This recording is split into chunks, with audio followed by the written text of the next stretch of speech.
time right now. Good morning, folks. We got a state of emergency in South Carolina right now as homeless animals have been pouring into those shelters for weeks now. So in response to that, folks, they are turning to a SummerSlam emergency rescue. They're at capacity. So they are urging folks all across the state to come in and adopt a pet. The reason this is all being called is because they're saying 23 million people around the country adopted a pet during the pandemic, but now they're turning around and either putting them out on the streets or they're returning them back to the shelters.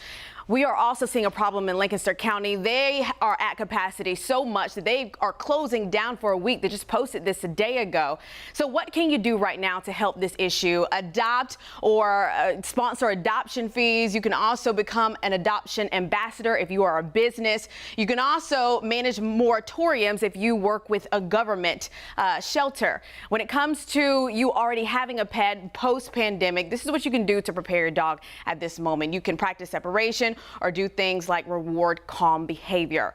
Ben, Sarah, Larry, at this point, shelters are either waiving shelter fees or they are really reducing that cost. It's such a big decision to adopt a pet. You need to think those things through so you don't have to return them. And please don't just put them on the street. Right. Goodness. There's nothing good about this dynamic. No. I mean, you know, I don't take a pet or animal if you can't afford to. People understand that.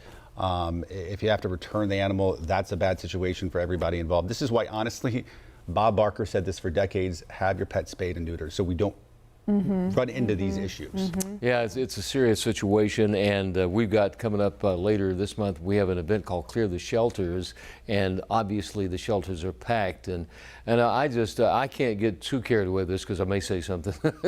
I could get really strong about it, but don't adopt. It's like it's a family member. Yeah, You don't it want to really take a family is. member back. It really is. Or rather think about adopt, but understand the responsibilities that It's a come big with it. responsibility. Yeah. It's like having a little kid. But anyway, we'll do our best and make sure we clear the shelters and find a nice forever home for all those animals out there.